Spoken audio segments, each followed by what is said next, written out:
Novel منجارم قسط number 2 موسم کی بدلتی کروٹیں کوہاٹ کی سرزمین پر خنکی میں اضافہ کرتی چلی جا رہی تھیں۔ سورج کی چمک دمک میں وہ بات نہ رہی تھی کہ اس کی تپش سے زمین جھلس جاتی۔ گہری ہوتی شام کے سنگ چلتی سرد ہوائیں قدرت کی دل نشینی کے شوقین مزاج نوجوانوں کے اعصاب پر خوبصورت اثر چھوڑ رہی تھیں، تو وہی بڑے بڑے گھروں کے برآمدے میں انگیٹھیاں دہکائے ملکی سیاست پر غور و فکر کر رہے تھے۔ ایسے میں کوہاٹ کی کچی سڑکوں سے دور پڑے پشاور کی پر رونق سڑکوں پر وہ تیز رفتاری سے گاڑی چلائے جا رہا تھا۔ وہ جلد از جلد اپنے فلیٹ پہنچنا چاہتا تھا۔ 10 منٹ سے کم کے وقفے میں وہ اپنی منزل تک جا پہنچا۔ نئی کیئر ٹیکر کو آئے 2 دن ہو چکے تھے۔ وہ اسے فاریہ نامی کی کیئر ٹیکر کی تعداد کاز موصول ہوئی تھی، جنہیں وہ اپنی مصروفیت کے باعث ریسیو نہیں کر پایا تھا۔ پچھلے 2 دن کی طرح وہ آج بھی اس آفس کی واپسی پر ہی مومل سے ملنے آیا تھا۔ دروازہ کھول کر وہ جیسے ہی اندر داخل ہوا، خلاف توقع فلیٹ کی حالت کچھ بہتر تھی۔ گڈ ایوننگ سر، کچن سے نکلتی فاریہ نے مسکرا کر کہا۔ گڈ ایوننگ، اب مومل کے پاس کیوں نہیں ہے؟ اس کی طرف پلٹتا وہ سنجیدگی سے بولا، سر ایکچولی میم کہہ رہی تھی کہ وہ آج وہ خود چینج کریں گی، سو دیٹس وائی وہ روم میں اکیلی ہیں۔ فاریہ نے ہاتھ لپیٹتے ہوئے اطمینان سے کہا، آر یو شیور کہ وہ خود کر سکتی ہے؟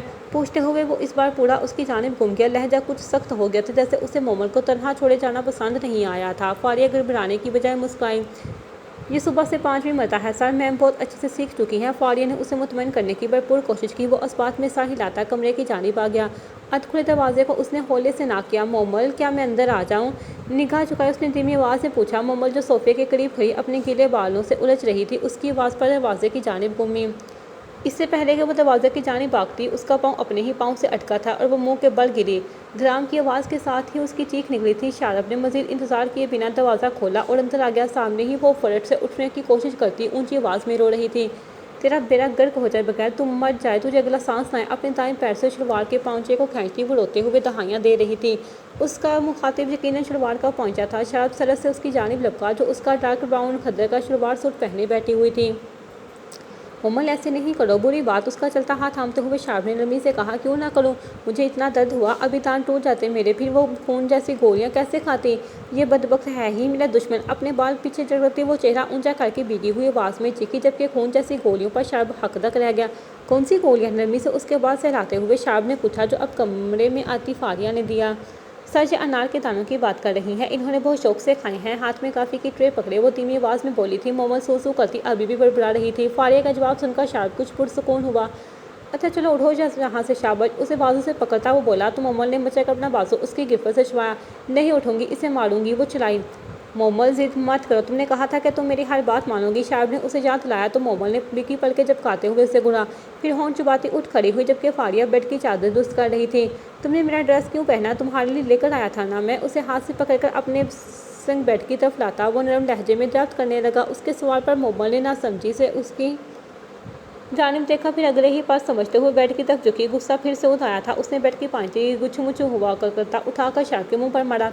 یہ چھوٹی سی فراک مجھ سے نہیں پہن جاتی، تم خود ہی پہن لو۔ دب سے بیڈ پر بیٹھتی وہ منہ پھلا کر بولی تو شارپ نے کچھ حیران پریشان سا ہو کر گیلا کرتا چہرے سے ہٹا کر اسے گھورا، جس نے یقیناً فریش ہونے کے بعد پہلے وہ کرتا ہی پہنا تھا۔ مس فاریہ، آپ مومل کے لیے ڈنر ٹیبل سیٹ کریں، میں اسے لے کر آتا ہوں۔ فاریہ کو وہیں آس پاس منڈراتے دیکھا شارپ نے اسے مخاطب کیا۔ وہ اوکے سر کہہ کر کمرے سے باہر نکل گئی، ہاتھ میں پکڑتے کرتے کو اس کی گود میں پھینکتے ہوئے وہ خود بھی اس کے قریب آ بیٹھا۔ اس فراق کو کیا ہے؟ کہاں سے چھوٹی ہے؟ بالکل تمہارے سائز کی ہے، شارپ نے اس بار سنجیدگی سے اسے سمجھایا۔ مومل نے اطمینان سے نفی میں سر ہلایا۔ تنگ کرتی ہے یہ مجھے، میں نہیں پہنتی، بس یہی ٹھیک ہے، مومل نے ضدی پن سے کہتے ہوئے اپنے بازوؤں سے ندیتا گلی جا لی تو وہ لب بھینچ کر اسے دیکھنے لگا۔ ابھی تم اسی کی وجہ سے گر تھی، دانت بھی ٹوٹنے والے تھے۔ شارپ نے اس کو اسی الفاظ یاد دلائے تو وہ قدم موڑ کر اسے دیکھنے لگی۔ دیکھو بابو شارپ، وہ بولی تو شارپ نے فوراً اس کی تصدیق کی۔ ہاں وہی، تو مجھے اب تنگ نہ کر ورنہ میں تیرے دانت توڑ دوں گی۔ پاگلوں کی طرح میں پیچھے ہی پڑ گیا ہے، کم بخت دوست کیا بنا، نہ کھانے دیتا ہے نہ سونے دیتا ہے، اور اب میرے کیڑے بھی تیری مرضی کے پہنوں۔ اپنا ماتھا پیٹتی وہ جاہلوں کی طرح بلند آواز میں دہائی دینے والے انداز میں بولی۔ شارپ ایک بار پھر اس کی زبان کی تیزی حیران ہوا تھا۔ ٹھیک ہے، جیسے تمہاری مرضی، میں اب تمہیں تنگ نہیں کروں گا۔ ایک نظر اس کے رسیلے چہرے پر ڈالتا وہ سنجیدگی سے کہتا اٹھ کھڑا ہوا۔ مومل نے فوراً اسے پکارا۔ اوئے تو ڈر گیا، وہ پل میں چہک اٹھی تھی۔ شارپ نے پلٹ کر بھرپور سنجیدگی سے اسے دیکھا۔ اس کی سبز آنکھوں میں سرد مہری کی دھند جمی دیکھ کر جانے کیوں مومل کی مسکراہٹے لب سمٹ گئے۔ مجھے نہیں لگتا کہ تم میدان توڑ سکتی ہو، اس لیے میں نہیں ڈرتا، اس کے سوال کا مقصد سمجھتا وہ ٹھہری ہوئی آواز میں بولا تو وہ ایک بار پھر مسکرائی۔ سر دھیرے سے اس بات میں ہلایا تھا۔ اس کا پل پل مڑ بڑھتا دیکھتے شارپ کو اندازہ ہو گیا تھا کہ اسے سائیکاٹرسٹ کی اشد ضرورت ہے۔